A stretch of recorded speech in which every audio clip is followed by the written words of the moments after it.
दोस्तों, राधे राधे। आप सभी के रिएक्शन में टू सिस्टर में हार्दिक हार्दिक अभिनंदन है। बहुत दिनों से मैं एक बात सुन रही हूँ, मनुस्मृति मनु आदि लोग बोल रहे हैं कि इस देश में मनुस्मृति नहीं चलेगी, मनुस्मृति के हिसाब से ये देश नहीं चलेगा। तो मैं उनसे पूछना चाहती हूँ, जो ये लोग बोल रहे हैं कि ये देश मनुस्मृति के हिसाब से नहीं चलेगा, उनमें से कितने लोगों ने मनुस्मृति पढ़ा है? कितने लोग ये जानते हैं कि इंडिया में कितने % ब्राह्मण, कितने % क्षत्रिय मनुवादी के हिसाब से चलता है? मनुवादी में क्या क्या लिखा है आप क्या जानते हैं? एक कोई आया और बोल दिया कि मनुवादी में लिखा हुआ है कि आप नीचे कास्ट को दबाए रखिए, या कोई लड़की है 14 साल की, उसका शादी हो सकता है 48 साल से, तो आप लेके रट रहे हैं। अरे मनुस्मृति में ये भी लिखा है कि जिस घर में औरत यानी कि नारी की सम्मान नहीं होता है, उसका आदर नहीं होता है, उस घर में लक्ष्मी नहीं आती। आप ये भी तो पढ़िए। लेकिन नहीं, आपको नेगेटिव पॉइंट पढ़ना है तो आप पढ़िए। और बहुत सारे ऐसे लोग बोल रहे हैं कि ये देश संविधान के हिसाब से चलेगा। डॉक्टर भीमराव अम्बेडकर के साथ ब्राह्मणों ने बहुत गलत किया। तो मैं उनसे ये बोल देना चाहती हूँ, हाँ, ब्राह्मणों ने उनके साथ गलत किया, और सिर्फ उनके साथ नहीं, बहुत सारे लोगों के साथ गलत किया, और बहुत सारे लोगों के साथ सही भी किया। लेकिन कुछ ब्राह्मणों का देन है ना, जो वो यहाँ तक है। मैं मानती हूँ कि उन्होंने मेहनत किया, वो संघर्ष किए, लेकिन इस दुनिया में कोई ऐसा नहीं है जो अकेले कुछ बन जाए। उनके नाम के पीछे मैं बार बार बोलती हूँ, जो अम्बेडकर लगा है वो डॉक्टर, उनके गुरु का जो है सरनेम है, उनके पिता का सरनेम नहीं है। वो गुरु थे जो गांव के खिलाफ जाके, पूरे समाज के खिलाफ जाके उनको पढ़ाया।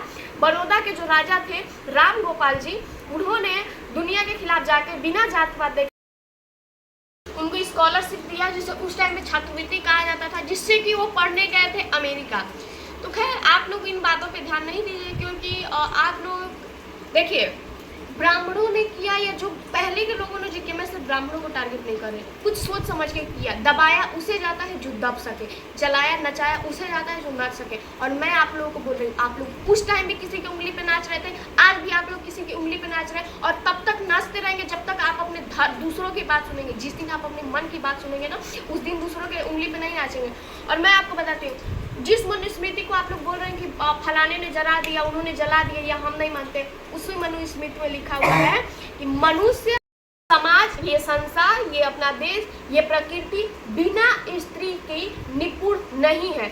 हमारे जो भी हमारे पूजा पाठ, जीवन, हर चीज में स्त्री का होना जरूरी है। फिर चाहे वो मेरी माँ हो, बहन हो, पत्नी हो, बेटी हो, स्त्री का होना है। बिना स्त्री का हमारे यहाँ हर काम अधूरा माना जाता है। पुरुष, और क्योंकि स्त्री प्रकृति है, और बिना प्रकृति का जीवन नहीं है। लेकिन जिस धर्म को लोग लेकर टारगेट बना रहे हैं ना, कि इस धर्म में मुझे आकर आज़ादी मिला, उसी धर्म के लीडर ने बोला था कि जिस दिन इस धर्म में कोई स्त्री आएगी, उस दिन मैं नाम लेती हूँ, बौद्ध समाज का नाश हो जाएगा। क्योंकि स्त्रियों के रहते इस धर्म के जो कठोर नियम है, उसको पालन करना बहुत ही मुश्किल है। तो मैं नहीं चाहता कि आगे चल के इस धर्म में स्त्रियाँ आए, और ये उनका बात सही हुआ। जब इस धर्म में स्त्रियाँ आई, तब से उस धर्म का पतन चालू हुआ। और आप लोग इतिहास पढ़ लीजिएगा, पतन चालू हुआ। आज कुछ लोगों की वजह से लोग बुद्ध बौद्ध धर्म कर रहे हैं, ठीक है। ये तो आज से 10 साल पहले कोई बौद्ध धर्म जानता भी नहीं था कि क्या है बौद्ध धर्म, और बौद्ध धर्म हमारे इंडिया का है भी नहीं।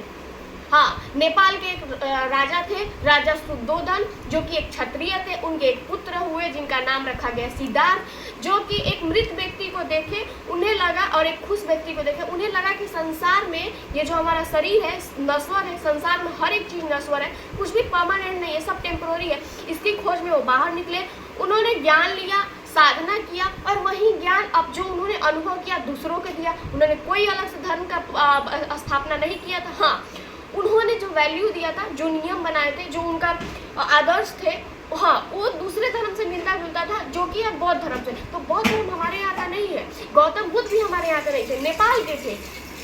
उस टाइम अखंड भारत था, अभी नहीं था। तो वो हमारे इंडिया में एक ही धर्म था, सनातन धर्म। बाद में मुस्लिम धर्म आया, उसके बाद धीरे धीरे करते करते क्रिश्चियन, ईसाई, जैन, ये सब हुआ। और रहा बात की, आप लोग आजकल एक बोलते हैं कि मैं अशोक सम्राट का वंशज हूँ। अरे ये भी तो जान लीजिए कि सम्राट अशोक थे कौन। और जिनको आप टारगेट कर रहे हैं ना, सम्राट अशोक, उनके पिता चंद्रगुप्त मौर्य, अखंड भारत की पहली रचना करने वाले चंद्रगुप्त मौर्य नहीं होते, सम्राट नहीं होते। अगर एक ब्राह्मण विष्णुगुप्त चाणक्य ने उनको ज्ञान नहीं दिया होता, उनको शिक्षा नहीं दिया होता, तो नहीं होते। और इतना बड़ा राजा धनानंद का नाश नहीं हो कर पाते, ठीक है। तो आप गुरु को भी याद रखिए, जब जिस धर्म का विरोध करें उस धर्म के लोगों को भी याद रखिए कि आप उन्होंने क्या किया।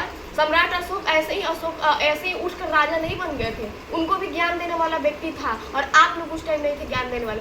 और आप लोग जिसके इशारे पर नाच रहे हो ना, उसकी इतनी हिम्मत नहीं है ना कि वो खुला खुला बोले कि हाँ मैं हिंदू धर्म का विरोध करता हूँ, मैं ब्राह्मणों का विरोध करता हूँ, मैं क्षत्रिय धर्म का विरोध करता हूँ, या जितने भी अपर कास्ट है मैं उनका विरोध करता हूँ। वो हर एक पॉडकास्ट में बोलता है मैं इंसान हूँ, मैं इंसान हूँ, मैं इंसान हूँ, मैं धर्म के खिलाफ नहीं हूँ। लेकिन आप लोगों को उसको तो अपने वोट की, हाँ, क्योंकि उसको वोट बैंक चाहिए, क्योंकि सबको पता है बहुजन ज्यादा जनसंख्या में है मुसलमान के बाद। वो इस लायक ही नहीं है ना कि किसी एक टॉपिक को लेकर वो चले कि उसको लोग वोट दे। इसके लिए उसने धर्म बांटा, और इस देश में कोई भी पार्टी जीतने के लिए, कोई भी पद पाने के लिए सबसे ज़्यादा चाहिए वोट। और सबसे ज़्यादा एक चीज़ है, जहाँ पे लोग ज़्यादा रहते हैं ना, बुद्धि कम रहता है। और अपने देश में उसने टारगेट किया कि सबसे ज़्यादा जनसंख्या कहाँ है, उन्होंने देखा कि उनकी बुद्धि कम है, इसलिए उनको भड़काना चालू किया। वो तो बोलता है कि नहीं मैं हिंदू के खिलाफ नहीं हूँ, मैं ब्राह्मणों के खिलाफ नहीं हूँ, बोल भी नहीं सकता, बोल भी नहीं सकता। बोलेगा कौन उसके चेले, और मार खाएंगे वही। नहीं बोलेगा ना, क्यों बोलेगा भाई, वो जानता है कि जिसको बोलेगा कोई ना कभी कोई को पकड़ के मार ही देगा। कैसे बोल सकता है वो? जिस यूपी बिहार में रहेगा वहाँ के भी तो कोई दलित नहीं। और एक सांसद में जाता है, मैंने वीडियो देखा था, उस सांसद में सबको 4-4 मिनट मिला था अपने बात करने के लिए, सबने 4 मिनट बात किया, सबको बैठा दिया गया। इसका 4 मिनट से 5 मिनट हुआ जब उन्होंने बोला कि तुम बैठ जाओ, तो वहाँ पे इन लोगों का एक एजेंडा है कि मैं दलित हूँ, आप मुझे यहाँ भी रोक रहे हैं। अरे भाई ये भी तो देख लो कि सबको तो मिला, सबको तो उतना ही टाइम मिला। और मैं बताती हूँ, बाबा साहेब अम्बेडकर का ये मोटो था कि सबको समान अधिकार मिले। और उन्होंने बोला था कि जिस दिन इस देश में संविधान का जो मैं लिख रहा हूँ उसका मिसयूज होगा, तो सबसे पहले वो जलाने वाला मैं होऊंगा। और मैं सोच रही हूँ संविधान बहुत